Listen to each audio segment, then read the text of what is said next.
Hi అండి, welcome to my channel. ఈరోజు video వచ్చేసి కాటన్ సారీ బ్లౌజ్ డిజైన్ని ఈజీగా ఏ విధంగా కటింగ్ స్టిచ్చింగ్ చేసుకోవాలో చూపిస్తాను. దీనికి సంబంధించిన మెజర్మెంట్స్ అన్ని కూడా స్క్రీన్ మీద మెన్షన్ చేస్తున్నాను. ఇక్కడ వచ్చేసి ఇది వన్ సైడ్ బ్లౌజ్ డిజైన్ అనమాట.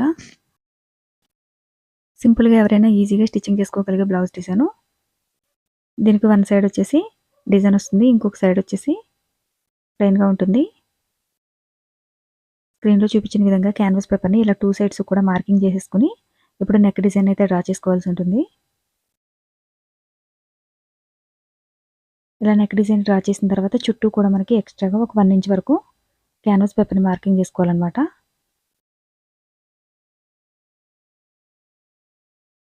ఇప్పుడు దీని చుట్టూ ఉన్న ఎక్స్ట్రా క్యాన్వాస్ పేపర్ని కటింగ్ చేసేసి లైనింగ్ క్లాత్కి క్యాన్వాస్ పేపర్కి ఐరన్ చేసేవలసి ఉంటుంది. క్యాన్వాస్ పేపర్కి వన్ సైడ్ షైనింగ్ ఉంటుంది కదా, ఆ షైనింగ్ ఉన్న వైపు లైనింగ్ క్లాత్ ఉంచేసి ఐరన్ చేసుకోవాలి.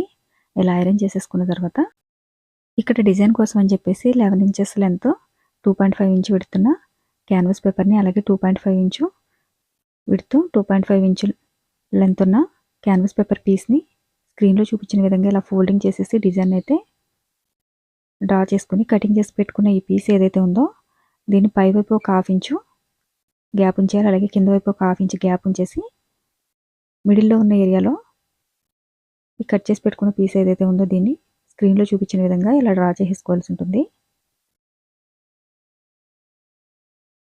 ఇది వన్ సైడ్ బ్లౌజ్ డిజైన్ అనమాట. సైడ్లో మనకి ఈ విధంగా వస్తుంది డిజైన్.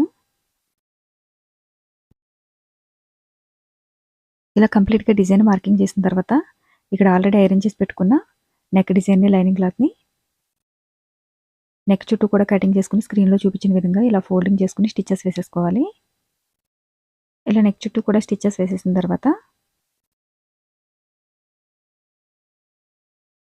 ఇప్పుడు దీన్ని మిడిల్లోకి ఫోల్డింగ్ చేసేసుకుని చిన్నగా కటింగ్ చేసుకోవాలన్నమాట. అలానే మనం ఆల్రెడీ స్టిచ్ చేసి పెట్టుకున్న బ్యాక్ పార్ట్ ఏదైతే ఉందో ఈ బ్యాక్ పార్ట్ని అలాగే నెక్ పార్ట్ని కూడా కదిలిపోకుండా ఉండడం కోసం మిడిల్లో అయితే లూజ్గా ఒక స్టిచ్చింగ్ వేస్తున్నాను.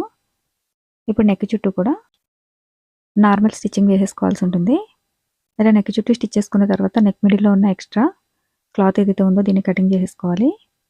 ఎవరైనా మన ఛానల్ ఫస్ట్ టైం చూస్తుంటే సబ్స్క్రైబ్ చేసుకోండి, అలానే పక్కనే ఉన్న బెల్ బటన్ని క్లిక్ చేసి ఆల్ అనే ఆప్షన్ని క్లిక్ చేయండి. ఆల్ ఆప్షన్ క్లిక్ చేసిన వారికి మాత్రమే నోటిఫికేషన్ వస్తుంది. అలానే వీడియో నచ్చితే కనుక లైక్ చేయండి. లైక్ చేయడం వల్ల మరిన్ని ఇంట్రెస్టింగ్ వీడియోలు అప్లోడ్ చేయడానికి సపోర్ట్ చేసినట్టుగా ఉంటుంది. ఈ లైనింగ్ క్లాత్ని కటింగ్ చేసుకున్న తర్వాత ఇప్పుడు ఈ బ్యాక్ పార్ట్ని ఎదుల వైపుకి ఫోల్డింగ్ చేసుకుని నెక్ చుట్టూ కూడా స్టిచ్చెస్ వేసేసుకోవాలి. బిగినర్స్ అయితే ఒకసారి నెక్ చుట్టూ ఐరన్ చేసుకుంటే కనుక మీకు స్టిచ్చింగ్ చేసుకోవడానికి కొంచెం ఈజీగా ఉంటుంది. దీనికి సంబంధించిన స్లీవ్ డిజైన్ నేనైతే ఆల్రెడీ వీడియోలో అప్లోడ్ చేస్తున్నాను.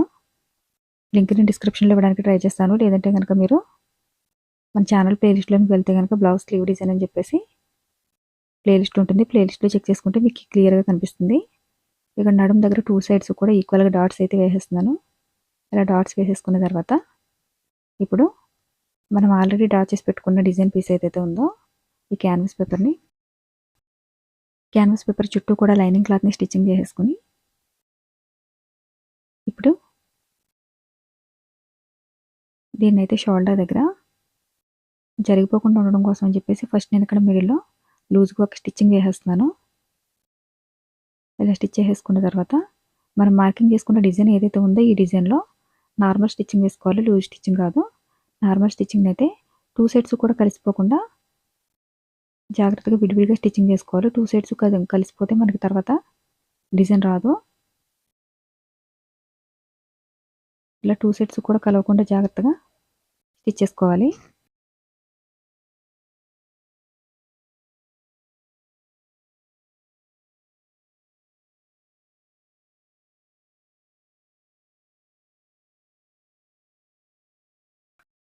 ఇలా కంప్లీట్గా స్టిచ్చింగ్ చేసేసిన తర్వాత ఇప్పుడు మిడిల్లో ఉన్న ఎక్స్ట్రా క్లాత్ ఏదైతే ఉందో దీన్ని కటింగ్ చేసుకోవాల్సి ఉంటుంది. ఈ క్యాన్వాస్ పేపర్ని మరీ చివరికంటే కటింగ్ చేసేసినా సరే మనకి డిజైన్ స్టిచ్చెస్ అనేవి ఊడిపోతాయి. మరీ చివరికి కాకుండా కొద్దిగా క్యాన్వాస్ పేపర్ ఉండేలాగా చూసుకుని స్టిచ్ చేసుకోవాల్సి ఉంటుంది. అలాగే కార్నర్లో చిన్నగా కటింగ్ చేసుకుంటే మనకి క్లాత్ ఇంకా ఫ్రీగా మూవ్ అవుతుంది. ఈ క్యాన్వాస్ పేపర్ని అవతల వైపుకి ఫోల్డింగ్ చేసిన తర్వాత బిగినర్స్ అయితే కనుక ఒకసారి ఎక్కడైతే క్యాన్వాస్ పేపర్ని ఫోల్డింగ్ చేస్తారో అక్కడ ఐరన్ చేసుకుంటే మీకు స్టిచ్చింగ్ చేయడానికి ఇంకా ఈజీగా ఉంటుంది. అలాగే కార్నర్స్లో ఉన్న క్లాత్ మొత్తం కూడా మిడిల్ లాంటిది తీసుకుని ఈ విధంగా అడ్జస్ట్ చేసేసుకోవాలి. ఇక్కడ నెక్ చుట్టూ పైపింగ్ కోసం అని చెప్పేసి క్రాస్గా కటింగ్ చేసిన రెడ్ కలర్ క్లాత్ అయితే తీసుకున్నాను. ఈ క్లాత్ని నెక్ చుట్టూ పైపింగ్ కోసమని వన్ సైడ్ ఫోల్డింగ్ చేసి స్టిచెస్ వేసేస్తున్నాను. దీన్ని ఇప్పుడు నెక్ చుట్టూ అలానే నడుము దగ్గర కూడా పైపింగ్ చేసుకోవచ్చు. నడుము దగ్గర పైపింగ్ అవసరం లేదనుకున్న వాళ్ళు నడుము పట్టిన స్టిచ్చింగ్ చేసుకుంటే సరిపోతుంది. నేనైతే నెక్ దగ్గర అలానే నడుము దగ్గర కూడా పైపింగ్ చేసేస్తున్నాను.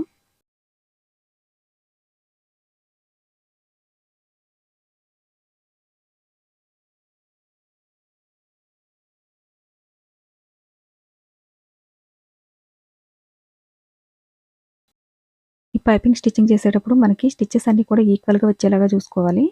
ఇలా ఈక్వల్గా రాకపోతే కనుక మనకి పైపింగ్ అనేది లావుగా వస్తుంది. అందుకు స్టిచ్చింగ్ చేసేటప్పుడు ఫోల్డింగ్ చేసేటప్పుడు కూడా మనకి పైపింగ్ ఈక్వల్గా ఉందా లేదా అని చెక్ చేసుకుని స్టిచ్చింగ్ చేసుకోవాలి. అలానే ఎవరికైనా ఈ పైపింగ్ మాకు అంత నీట్గా రావట్లేదు అనుకుంటే కనుక థ్రెడ్ పైపింగ్ అయితే స్టిచ్చింగ్ చేసుకోండి. థ్రెడ్ పైపింగ్ అయితే మనకి ఈజీగా ఉంటుంది. ఎక్కడ కూడా ఎక్కువ తక్కువ రాకుండా నీట్గా స్టిచ్చింగ్ చేసుకోగలుగుతాం అనమాట. ఇలా కంప్లీట్గా నెక్ చుట్టూ అలానే నడుము దగ్గర స్టిచ్చింగ్ చేసిన తర్వాత పైపింగ్ని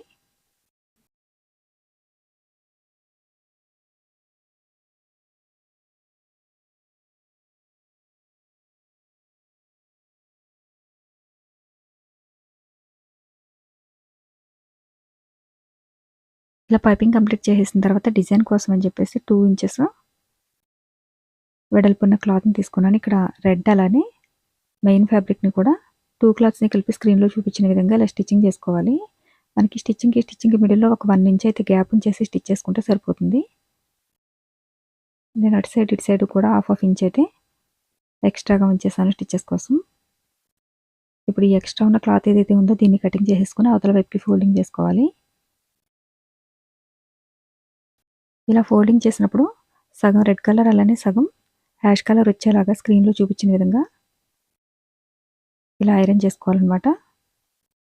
ఇప్పుడు వచ్చేసి హ్యాంగింగ్స్ కోసం అని చెప్పేసి ఇక్కడ డోరీ థ్రెడ్కి హ్యాంగింగ్స్ని అయితే స్టిచ్చింగ్ చేసేస్తున్నాను. మనకి డిజైన్ కోసం ఇక్కడ 2 డోరీ థ్రెడ్స్ని అయితే స్టిచ్ చేసుకోవాల్సి ఉంటుంది. ఇక్కడ ఎక్స్ట్రాగా ఉన్న క్లాత్ ఏదైతే ఉందో దీన్ని కటింగ్ చేసేసుకోవాలి.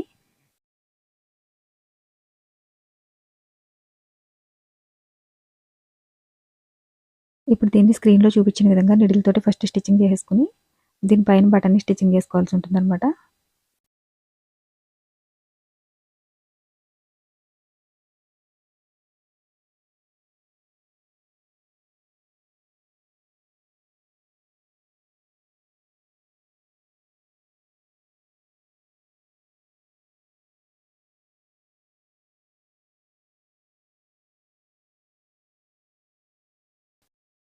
ఇలా కంప్లీట్గా బటన్ని స్టిచ్చింగ్ చేసేసిన తర్వాత పైన కూడా సేమ్ ఇదే విధంగా స్టిచ్చింగ్ చేసేసుకోవాలి.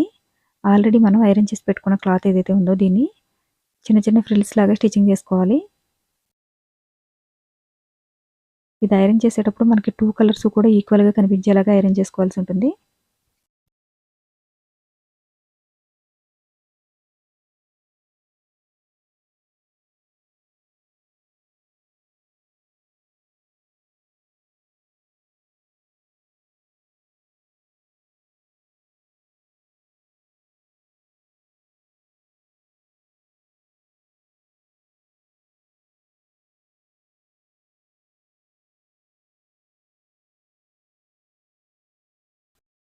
ఇలా కంప్లీట్గా ఐరన్ చేసేసిన తర్వాత ఇప్పుడు స్క్రీన్లో చూపించిన విధంగా ఇలా నెక్ ఎండ్ వరకు కూడా స్టిచ్చింగ్ చేసేసుకోవాల్సి ఉంటుంది.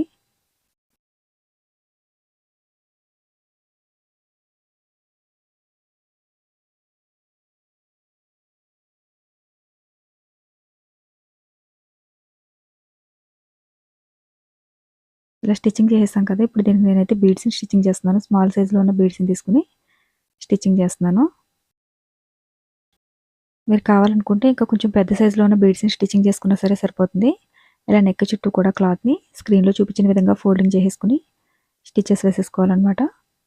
ఎవరైనా మన ఛానల్ ఫస్ట్ టైం చూస్తుంటే సబ్స్క్రైబ్ చేసుకోండి. అలానే పక్కనే ఉన్న బెల్ బటన్ని క్లిక్ చేసి ఆల్ అనే ఆప్షన్ క్లిక్ చేయండి. ఆల్ ఆప్షన్ క్లిక్ చేసిన వరకు మాత్రమే నోటిఫికేషన్ వస్తుంది. అలానే ఎవరికైనా మన ఛానల్ నోటిఫికేషన్ రాకపోతే కనుక ఒకసారి మన ఛానల్ అన్సబ్స్క్రైబ్ చేసి తిరిగి సబ్స్క్రైబ్ చేసుకుని బెల్ బటన్ అయితే ఆన్లో ఉంచుకోండి. వీడియో కంప్లీట్ అయిన తర్వాత లుక్ అయితే ఈ విధంగా ఉంటుంది. దీనికి సంబంధించిన స్లీవ్ డిజైన్ కూడా నేను పిక్చర్ని అయితే యాడ్ చేస్తున్నాను. వీడియో నచ్చితే లైక్ చేయడం మాత్రం మర్చిపోకండి. Thanks for watching.